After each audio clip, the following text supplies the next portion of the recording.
Good morning, everyone, and welcome back to Anand Family and welcome to Anand English and Current Affairs 007. और आज मैं हाजिर हूँ आप सबके सामने द हिंदू एडिटोरियल डिस्कशन के साथ बिकॉज मेरे बहुत सारे सब्सक्राइबर्स ने मुझे पर्सनली ये चीज़ बोली है कि मैम अगर आप हिंदू को एक्सप्लेन कर सके हम सबके लिए तो बहुत अच्छा होगा। ऑल्दो अगर आप देखेंगे कि तो मैंने आज तीन चार आर्टिकल्स हिंदू से लिए हैं जो एडिटोरियल्स हैं, ये आर्टिकल्स नहीं एडिटोरियल है और इनको डिस्कस हम करेंगे।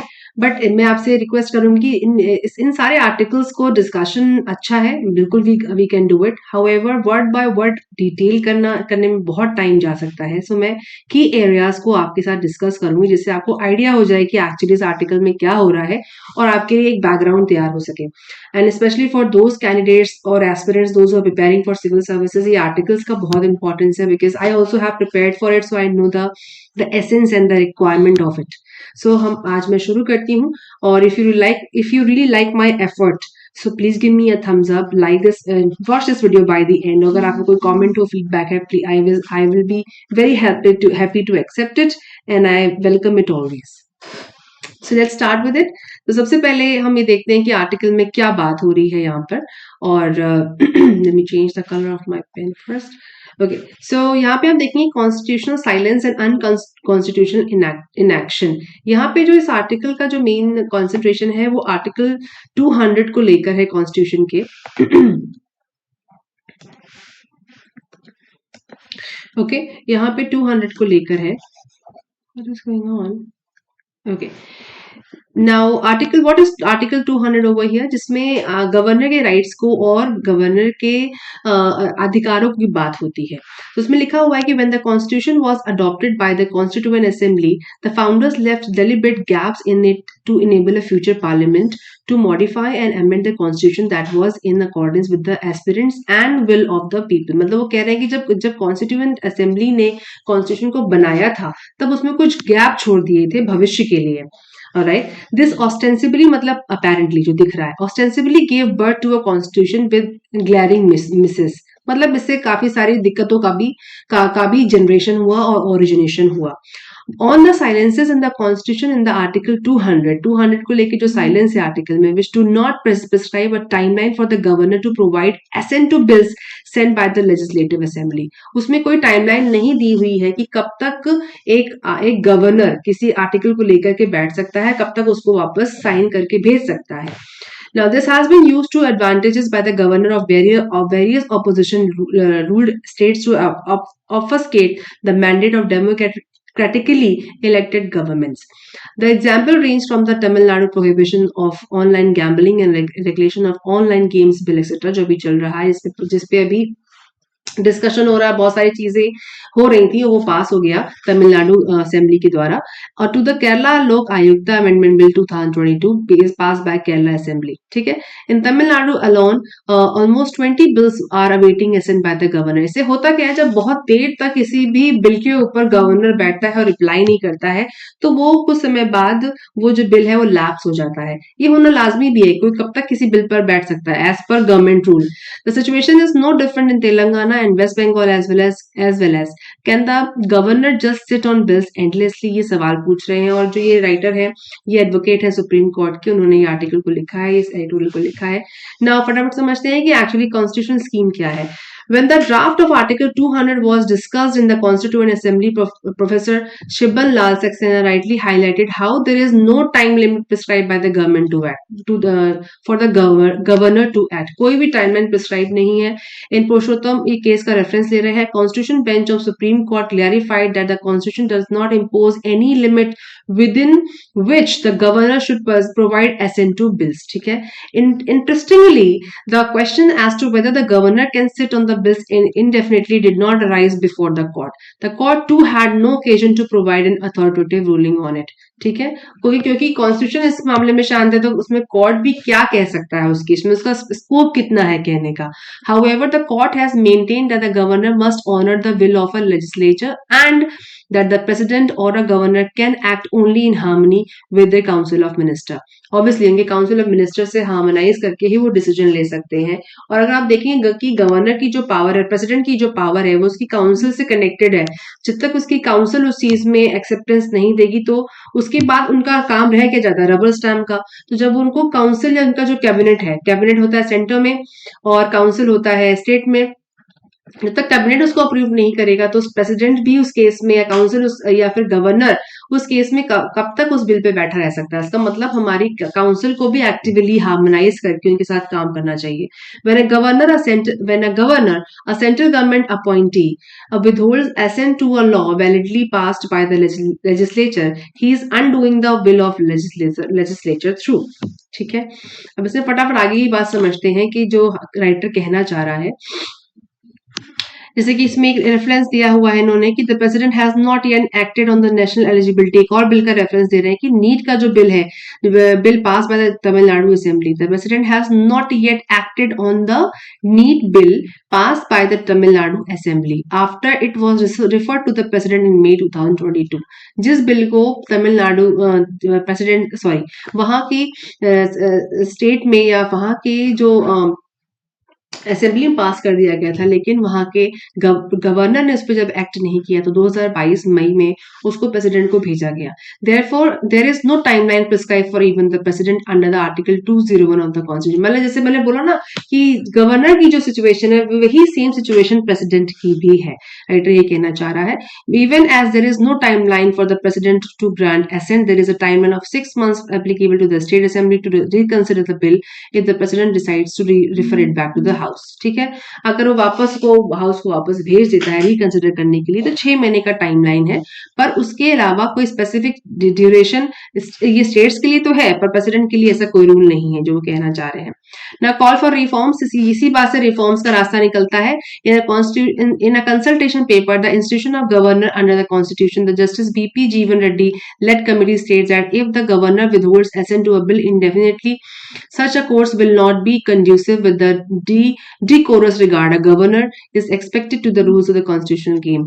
ये जो केस एक्चुअली इस तरह के जो राइटअप है बहुत बार आ चुके हैं और इस सिचुएशन घूम फिर करके हमारे सामने आती रहती है, बिकॉज अल्टीमेटली हमारा कॉन्स्टिट्यूशन ही क्लियर नहीं है जब उस चीज में, तो हम उस पर आगे कोई कोर्ट या कोई भी चीज कैसे कमेंट कर सकता है, बिकॉज हमारा जो बुक ऑफ लॉ है, जो सेंट्रल बुक ऑफ लॉ है, वो कॉन्स्टिट्यूशन ही है। The national commission to review the working of the constitution that was set up by the AB Vajpayee government 2000 recommended that there should be a time limit, say a period of 6 months with the governor should take a decision whether to grant assent or to reserve a bill for the consideration of the president। It is also important to understand the real objective behind Article 200 requiring the governor to grant assents to bill। ठीक है, अब इसको इस चीज को यहाँ पे आराम से समझते हैं। डिले फॉर्स रीजनेबलनेस, फॉर्स का मतलब होता है कि डिले का डिले मतलब देर से, और रीजनेबलनेस रीजनेबल का मतलब है कि अभी तर्कसंगतता। ठीक है, और जो ये वर्ड यूज किया गया है TH, इसको कहते हैं फॉर्स, और इसका होता है विफल तर्कसंगतता। इसका मतलब है डिले इन विफल तर्कसंगत। ऑब्वियसली ये तर्कसंगतता तो तभी हो सकती है ना जब आप किसी चीज का बेसिस हो आपके पास, और उसमें भी डिले होता है।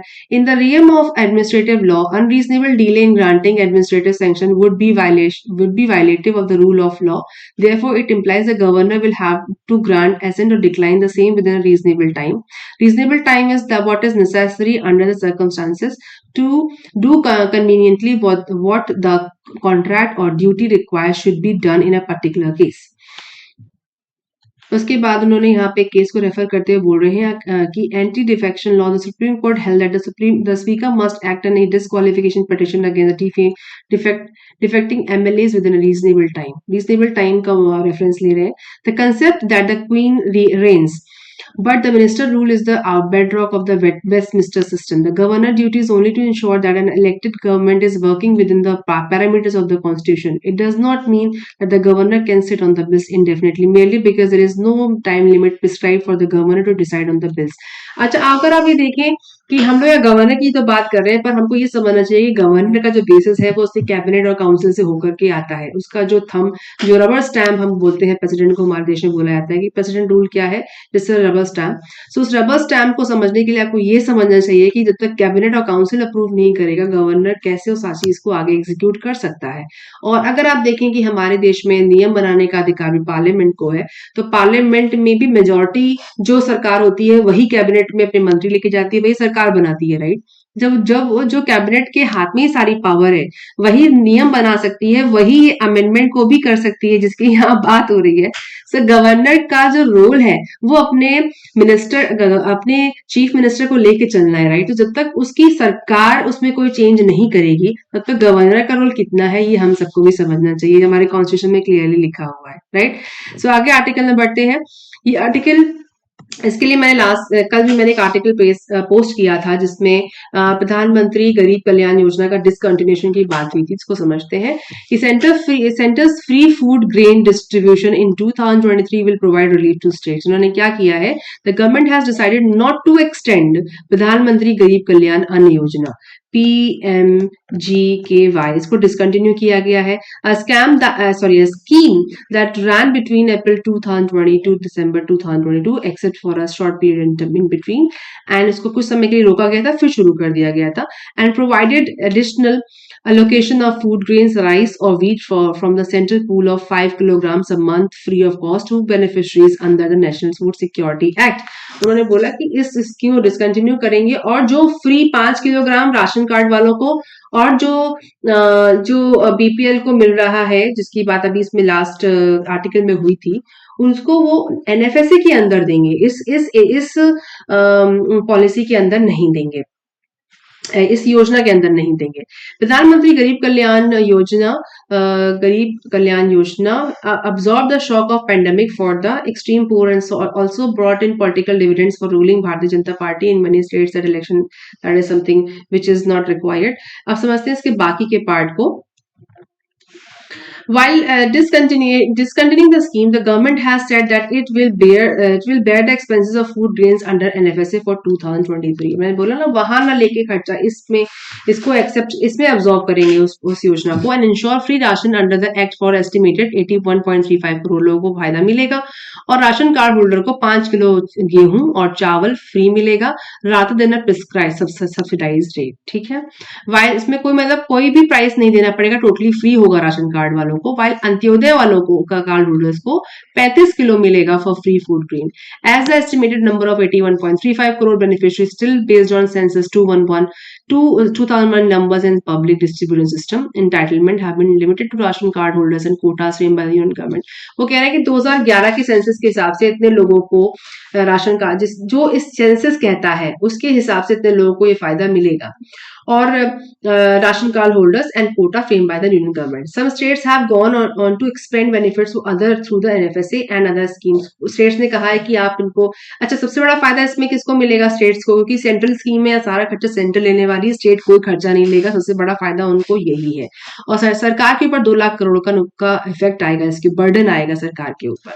While the expenditure numbers on food distribution and subsidy provisions seem fiscally expensive, the scheme have provided distress relief to most needy। जिनको जरूरत है उनको फायदा मिलेगा, लेकिन समझने वाली बात इस आर्टिकल में क्या है, जो लोग कह रहे हैं, there is of course a question of whether targeted distribution, जो पीडीएस सिस्टम है हमारा, वो सेंसस 11 के हिसाब से है, including the identification of priority householder and the poorest of the poor. Priority householder क्या होते हैं, जो below poverty line card holders होते हैं, and the poorest of the poor has really help the benefits reaching the deserving with concern about diversion of food grains, but as rights activist have argued, उन्होंने right activist उन्होंने कहा, the more robust solution could be universalisation of PDS. आप सिर्फ PDS 2011 के हिसाब से जो census ने जो कहा है उसके हिसाब से आप दे रहे हैं, क्योंकि बहुत लोग ऐसा मानते हैं कि सेंसस बहुत ही ज्यादा अप्रोप्रिएट और एग्जैक्ट डिफैक्टो चीज नहीं है, उसमें भी कुछ फ्लॉज हैं। तो जो राइट एक्टिविस्ट कह रहे हैं कि आप पीडीएस आप यूनिवर्सलाइजेशन कर दीजिए पीडीएस का, कि जो भी आए उसको आप बना दे सकते हैं, इसको जरूरत हो। which has already worked well in a few states such as Tamil Nadu, as scheme would be availed by anyone in need instead of flawed targeting system. Flawed targeting system मतलब PDS, पब्लिक डिस्ट्रीब्यूशन सिस्टम को flawed मानते हैं, क्योंकि इसका जो basis ले रहे हैं वो 2011 के सेंसस को ले रहे हैं। वो कहे तमिलनाडु में भी ये स्कीम अच्छी तरह चल रही, जहां पे आपको उन्होंने पीडीएस को यूनिवर्सलाइजेशन कर दिया है कि जो भी जिसको जरूरत है, जो गरीब है वो आकर के, चाहे वो सेंसस के हिसाब से कंसिडर हो या ना हो, जो भी गरीब है वो आकर के वहां पे इस बेनिफिट को ले सकता है। ऐसा करना चाहिए, ये इसका तर्क है इस पॉलिसी के अगेंस्ट। अब तीसरे आर्टिकल पे आते हैं, एडिटोरियल पे आते हैं, forest rights and heritage conservation. Of the 39 areas declared by UNESCO in 2012 as being critical for biodiversity in Western Ghats, वहां की बात हो रही है कि उतने एकड़ एरिया को यूनेस्को ने क्रिटिकल बताया था वेस्टर्न घाट के। 10 आर इन कर्नाटका, और उसमें से 10 कर्नाटका में है। Before recognising areas as world heritage sites, UNESCO seeks the opinion of the inhabitants of the implication of the possible declaration on their lives and livelihoods. जो इस एरिया में, जो वेस्टर्न घाट में जब भी कोई बायोडाइवर्सिटी एरिया को जब भी रिकॉग्निशन मिलता है, तो वहां के जो लोग हैं, जो वहां रहते हैं, उनके बारे में हमेशा सवाल उठता है। क्योंकि जब अगर आप किसी जगह को आप बायोडाइवर्सिटी घोषित कर रहे हैं, या फिर IUCN की लिस्ट में ला रहे हैं, या उसको एक नेशनल पार्क घोषित, जो भी, अगर वो बायोडाइवर्सिटी एरिया है, चाहे वेस्टर्न घाट हो चाहे कर्नाटका हो, तो वहां के डाइवर्जेंट्स होते हैं, जो यहाँ वहां भटकते हैं, उनका जंगल उनसे ले ली जाती है, उनकी जगह उनसे ले ली जाती है। सो उसके लिए सवाल उठते हैं, वही सवाल यहाँ पे भी उठ रहा है। मतलब फॉरेस्ट राइट्स किसके, जो वहां रहने वाले लोग हैं, और हेरिटेज कंजर्वेशन, क्योंकि हमारा वहां पे जो हेरिटेज है उसको भी हमें बचा करके चलना है। This author interacted with different stakeholders in the gram panchayat located close to the world heritage sites in Karnataka. जैसे मैंने कहा, the primary stakeholders were STs, फिर एससीज, और वहां के लोगों को उन्होंने उनसे बात करी, उनसे अलग जो ग्राम पंचायत के लोग हैं उनको समझा, और उसके बाद ये आर्टिकल वो लिख रहे हैं। And is a faculty member with the Gujarat institute of development research Ahmedabad. Views are personal. Okay, but again ये हिंदू में छपा है तो समझने वाली बात है।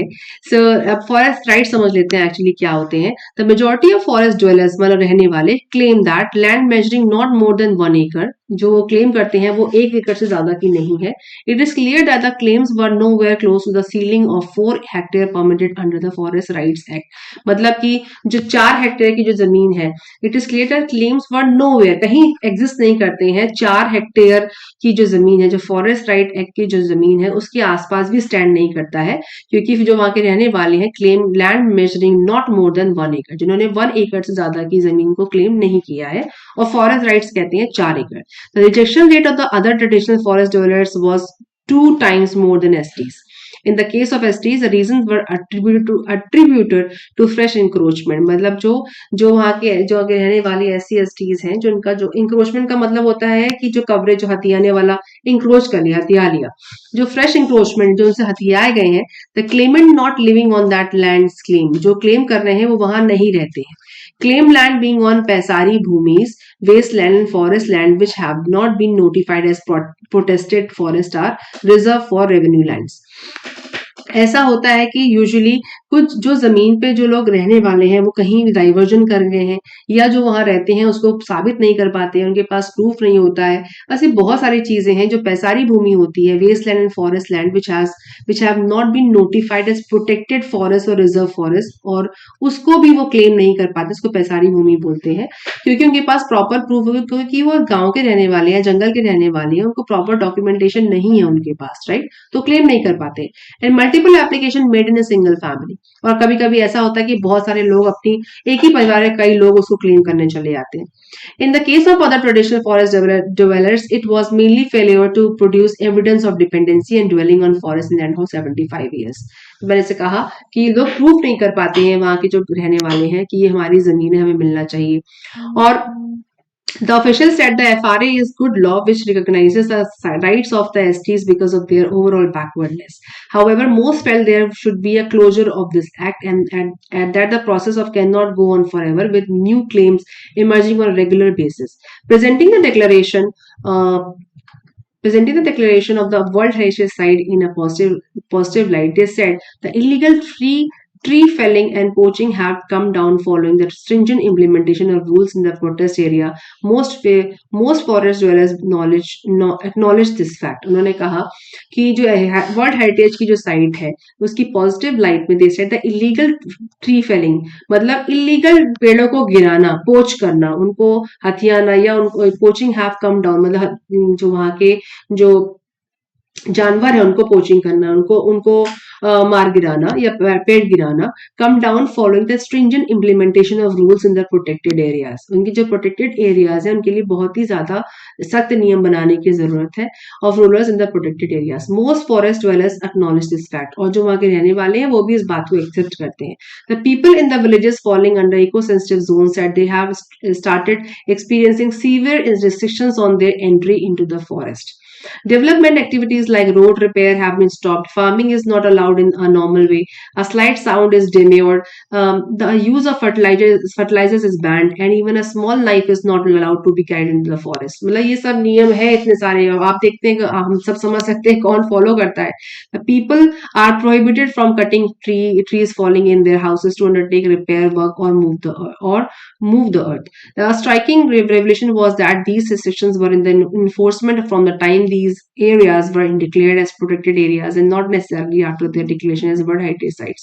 तो बेसिकली वो कहना चाह रहे हैं कि जो वर्ल्ड हेरिटेज साइट्स है वहां के रहने वाले जो है उनको वहां के जो नियम कायदे कानूनों के बारे में पता तो है लेकिन वहां पे उनका सही इम्प्लीमेंटेशन नहीं है और जो क्लेम कर रहे हैं अपनी जमीन को जो कम से कम 1 हेक्टेयर तक की जमीन को क्लेम कर रहे हैं फॉरेस्ट राइट कहता है कि 4 हेक्टेयर जमीन होनी चाहिए 4 हेक्टेयर जमीन तक को हो सकती है लेकिन वो क्लेम सिर्फ 1 हेक्टेयर कर पाते हैं उसमें भी कई सारे लूप होल्स हैं जो यहाँ मेंशन किए गए हैं ठीक है now what is the current status the respondent were in position of lands claim under the FRA even though their applications were there either rejected or well still pending reject हो गई या pending है इनकी application however in many places they were apprehensive that people were accepting the resettlement packages and moving out of protected areas for good और जबकि कई जगहों पे ऐसा है they were apprehensive that people were accepting the resettlement और कुछ लोगों ने वहां पैसा ले लिया उसके बदले में और छोड़ के अलग एरिया में चले गए हैं They worried that if half the village population moved away, it become difficult for the remaining ones to live their normal life. Obviously, जब वहां के लोग खाली करके आधे ज्यादा लोग चले जाएंगे तो कुछ लोग वहां रह के क्या करेंगे जंगलों में Most forest dwellers said they were still deprived of basic facilities and other government benefits extended under various schemes and programs as they don't possess records of rights and ancient crops that were required along with the title of the land. ठीक है मतलब उनको नियम कायदे जो अभी भी जो बेसिक सुविधाएं उनको नहीं मिल रही हैं क्योंकि जंगल ही उनका घर है पर उनको यहाँ वहां मूव कर दिया जाता है उनको जाना पड़ता है मजबूरी जाना पड़ता है तब उनको समस्याओं का और गवर्नमेंट इसमें क्या करती है सिर्फ आप उसको हेरिटेज बना देगी और वहां पे नई नई चीजें या फिर हो सकता है कि कुछ झारखंड के कुछ ऐसे इलाके हैं जहाँ पे लोगों को हटा करके फैक्ट्रियां बना दी गई हैं सो उसके भी पिछले 2 सालों में कितना उसके लिए फाइट चल रहा है वो भी कहानी है the government must address to this issue in consonance with the rules of the act. Half the World Heritage Sites in Karnataka fall under protected areas, National Park 1, Wildlife Sanctuary 4 and the remaining are reserve forest. The issue becomes complicated when the people refuse to relocate on the grounds and their attachment of the land fearing extension of their culture and religions too. Obviously दिक्कत तब होती जब लोग वहां से जाने के लिए मना कर देते कि हम जंगल छोड़ के नहीं जाएंगे Now resettlement it has to give free informed consent वही कंसेंट का इशू है और वहां के लोगों का अगर वो वहां के लोग ये तय कर ले कि हम छोड़ के नहीं जाएंगे तो मेन समस्या तब आएगी however this does not happen hence the government must bring more clarity to the act to avoid conflicts between the government agency and conserving biodiversity and the people living in the forest for ever decades and centuries ठीक है ये जमीन उनकी है जड़ जोरू जमीन जो ये कहा जाता है जल जंगल और जमीन राइट जल जंगल और जमीन अगर इंसान इसे इतने के लिए है वो वहां पर उनको वहां से निकाल के आप कहीं और फेंक दोगे तो क्या होगा उसकी बात है finally the conservation of biodiversity requires special attention Yes, yet a forest dwellers willing to live in the forest must be allowed to stay. Many of them comply with the norms of the eco-sensitive zone because they do not depend on modern development needs such as the use of fertilizers and mobile phones. In the same breath, though, those wanting to experience the fruits of development must be relocated according to their choice of a new place and suitable packages. तो अगर वो जाना भी चाहते हैं तो उनको अपनी जरूरत के हिसाब से पैसे देकर के मूव करना चाहिए. This can be possible only when the area declared as protected are right and after consultation with the local population. This did not take place in a transparent way at the time of the declaration World Heritage Site or either when protected areas were notified. ठीक है, इसको नियम कायदे कानून के हिसाब से उनको रिलोकेट करना चाहिए. ऐसा नहीं कि सिर्फ उनको हेरिटेज एरिया है तो वहां पे यहाँ वहां आप मूव कर दें, उनको जाने के लिए फोर्स करें. जो वो जमीन क्लेम कर रहे हैं उनको मिलनी चाहिए. और अगर कोई रूल, इसके लिए स्टेट्स को स्ट्रॉन्ग नियम बनाने की जरूरत है, क्योंकि अभी कुछ हाल फिलहाल में केरला में इको सेंसिटिव जोन को लेकर जो बात चल रही है, केरला में भी एक इशू चल रहा है इको सेंसिटिव जोन को लेकर के, उसके रेफरेंस में आर्टिकल आया है. सो उस आगे के आर्टिकल में बात करते हैं. And this is the last one, fighting the menace of online gambling. अब जो तमिलनाडु में जो बिल पास हुआ है उसकी बात है.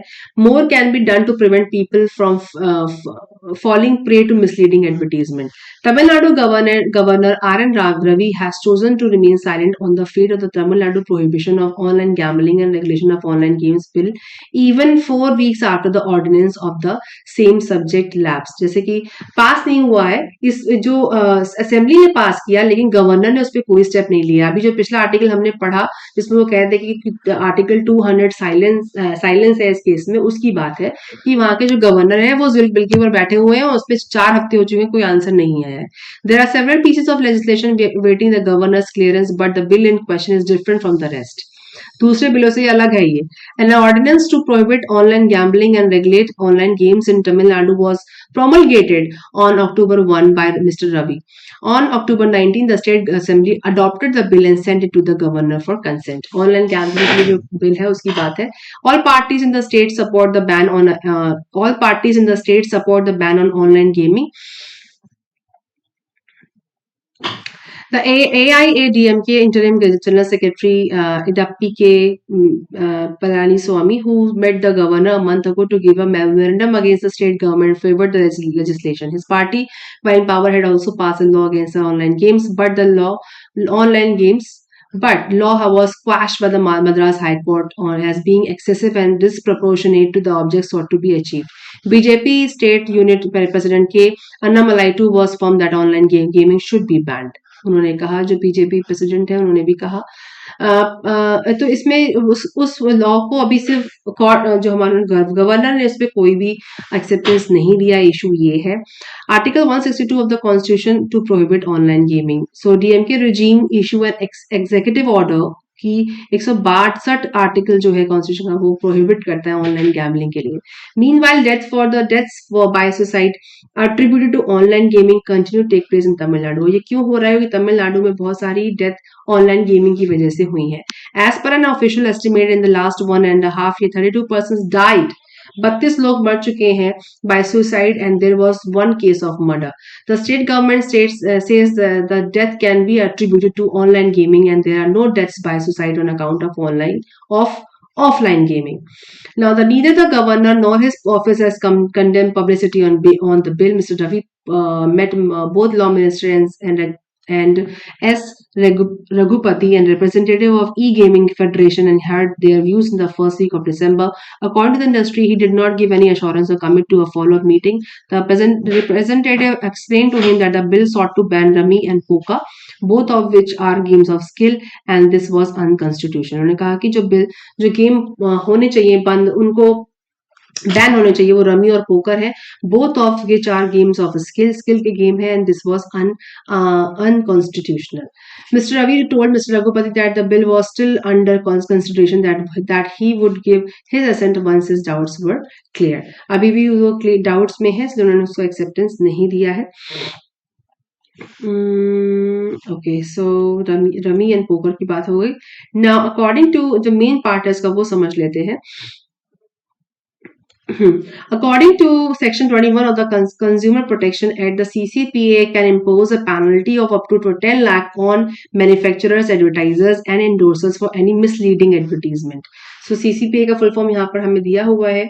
That is Central Consumer Protection Authority. Central Consumer Protection Authority 6 months ago guidelines regarding the prevention of false and misleading advertisement. और अगर ऐसा होता है तो वो पेनल्टी लगा सकते हैं 10 लाख की. For further contraventions the penalty can go up to 50 lakh. Also, the endorsers can be prohibited from making any endorsement for up to 1 year. तो for subsequent violation the ban can extend up to 3 years. ठीक है, ban 3 साल तक के लिए extend हो सकता है. Besides, as online games can be regarded as falling within the definition of e-commerce, the activist says the law authorities, the central government to take measures to prevent unfair trade practices in e-commerce and protect the interests and rights of the consumer. Also, the authorities can launch a drive to sensitive people on the availability of various legal options of the, as the idea is to end the menace of the online gaming. So online gaming से जो वहाँ death हो रही है उसकी वजह से एक बिल पास करा असेंबली ने, जो अभी प्रूफ अभी तक गवर्नर ने स्टैंप नहीं किया है, अप्रूव नहीं किया है, उसकी देखते हैं क्या होता है. और आर्टिकल 162 का रेफरेंस यहाँ पे दिया हुआ है.